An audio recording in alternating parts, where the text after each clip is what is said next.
Mesdames, Messieurs, bonjour, merci infiniment d'avoir cliqué sur cette vidéo. Aujourd'hui, on se retrouve pour essayer cette Chevrolet Camaro SS de 2014. Donc alors, elle a une magnifique couleur blanche, mais ce n'est pas n'importe quel Camaro SS. Parce que comme vous le voyez, il y a un supercharger dans cette Camaro. Elle a été modifiée avec un supercharger passant la puissance de 405 à 550 chevaux. C'est parti. Je vous passe les détails de l'histoire de Chevrolet, mais voici quand même quelques infos sur la Camaro. La Chevrolet Camaro naît en 1966, pour le millésime 1967. À l'époque, Chevrolet veut concurrencer la Ford Mustang, qui cartonne déjà sur le marché américain.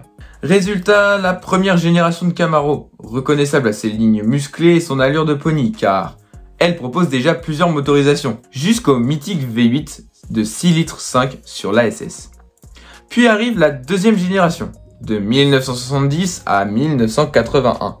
Plus grande, plus large, plus basse, elle s'éloigne un peu du style pony car pour devenir une vraie muscle car. C'est une Camaro plus agressive, notamment avec la version Z28, qui brille dans le championnat Trans-Am. La troisième génération, entre 1982 et 1992, adopte un look beaucoup plus anguleux et moderne pour l'époque. Elle passe aussi au châssis plus léger et c'est la première Camaro avec injection électronique et boîte automatique avec 4 rapports. La performance commence à venir, doucement mais sûrement. Ensuite, la quatrième génération débarque. De 1993 à 2002, la Camaro reçoit un design aérodynamique et arrondi, très années 90. Surtout, elle récupère sous le capot le légendaire moteur LS1, un V8 de 5,7 litres partagé avec la Corvette, dans ses versions les plus musclées. Après un arrêt de production en 2002, Chevrolet fait renaître la Camaro en 2010 avec la 5e génération. Inspirée du style rétro de la première Camaro, elle devient une vraie icône pop, surtout grâce à son apparition dans les films Transformers. Puis vient la 6e génération, lancée en 2014, c'est là qu'on arrive à notre Camaro SS de 2014. Cette version SS pour Super Sport est équipée d'un V8 6,2 litres développant 455 chevaux. D'origine. La 6e génération repose sur une plateforme plus légère, améliorant drastiquement la tenue de route et le dynamisme, surtout en gardant l'esprit brutal et sauvage qui fait la renommée de la Camaro.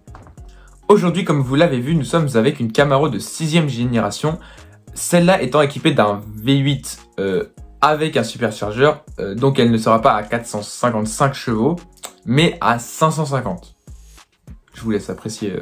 Moi j'étais juste là pour l'histoire de la Camaro. Hein. Après c'est plus moi dans la vidéo, hein, c'est quelqu'un d'autre. Enfin il me ressemble quand même un petit peu, hein, vous allez voir. Mais bref.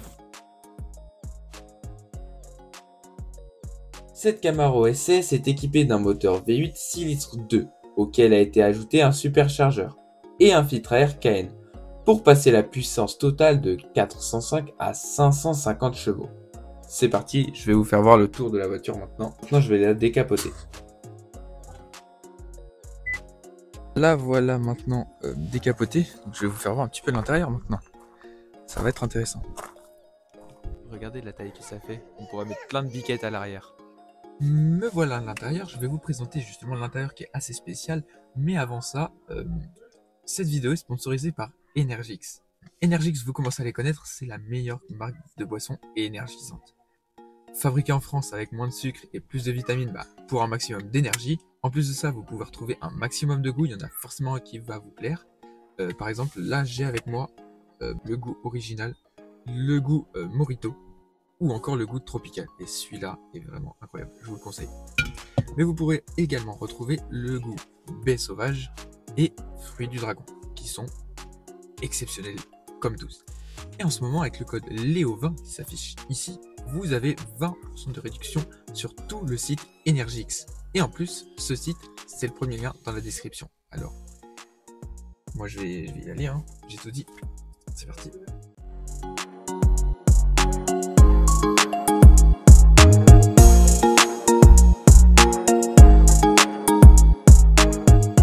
Pour ce qui est de l'intérieur, ici on peut retrouver un écran, il n'est pas tactile. Non. Ah si, il est tactile. Quand même, donc. Un écran tactile pour choisir la musique, appel, tout ça. Bon, la fonction d'un écran.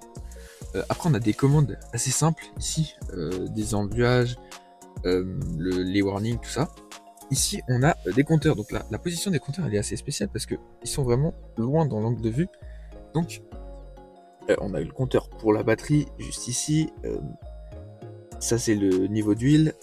Ici, on a la température, donc le niveau de liquide de refroidissement, sa température. Et ici, la température de l'huile. Ensuite, ce magnifique volant en cuir avec les surpiqûres rouges, pareil, orné du logo Chevrolet et quelques commandes ici et ici, et orné du logo ZL1. Pour le coup, il s'agit d'une Camaro SS. Je n'ai pas l'information si tous les volants sont faits avec le logo SS ou avec le logo ZL1. Pour le coup, là, c'est marqué ZL1. Ensuite, on a les palettes au volant, comme ceci. Le compteur qui va jusqu'à 300 avec tous les voyants au préalable derrière. Ici, on a un petit écran. Donc là, pour le coup, on a le kilométrage de la voiture, 39 264 km. Et ici, les tours minutes. Pour le coup, on a aussi un affichage TTO que je vous montrerai peut-être tout à l'heure lors de l'essai. Ici, on a des commandes, l'ouverture de vitres, verrouillage, tout ça, qu'on retrouve également de l'autre côté ici. Et donc pour les sièges, on a des sièges tout en cuir noir, tout comme le tableau bord qui est ici c'est du cuir, là c'est du cuir aussi, là aussi. Donc là on a la climatisation ici et là-bas avec cette plaque de plastique gris qui se prolonge jusque dans les portes comme ça. Ça donne un petit effet et donc évidemment cette voiture a 4 places. Nouvelle mission, aller à l'arrière voir si c'est spacieux. Pour le coup, il doit falloir tirer ici pour enlever là la poignée et ensuite il doit y avoir une poignée quelque part. Je vais trouver ça. Juste avancer le siège.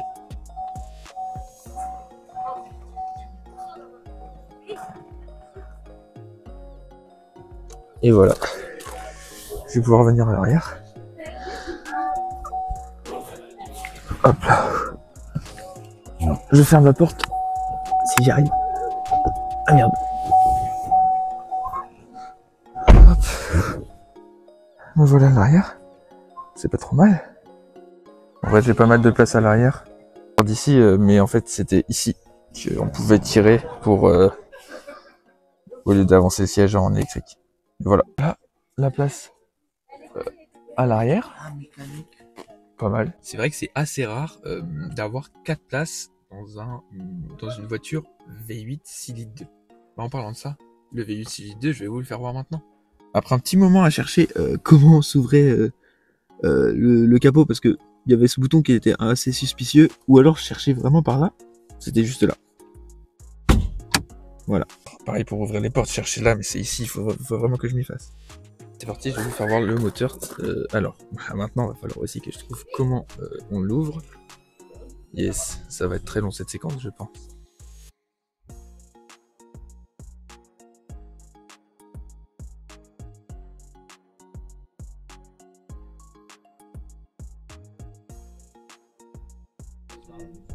Voilà.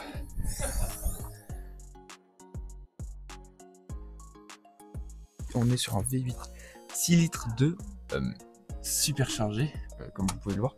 Donc, sans le superchargeur, on était à 405 chevaux. Et maintenant, on est à 550 chevaux. Là, on peut voir la courroie ici. L'énorme filtre à air KN, comme ça ici. Et on a quelque chose de vraiment monstrueux. Passer de 405 chevaux à 550, c'est comme si on avait donné de la Energix à ce moteur pour qu'il soit bien plus énervé. Et vous allez le voir dans quelques instants pour l'essai. 550 chevaux, la voiture fait pourtant 1,8 tonne, mais c'est énervé. Y a pas de... ça marche fort. Pour les pneus, elle est montée en Pirelli P0 et elle a des freins, des étriers de freins là comme on peut voir, Brembo Chevrolet.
contour.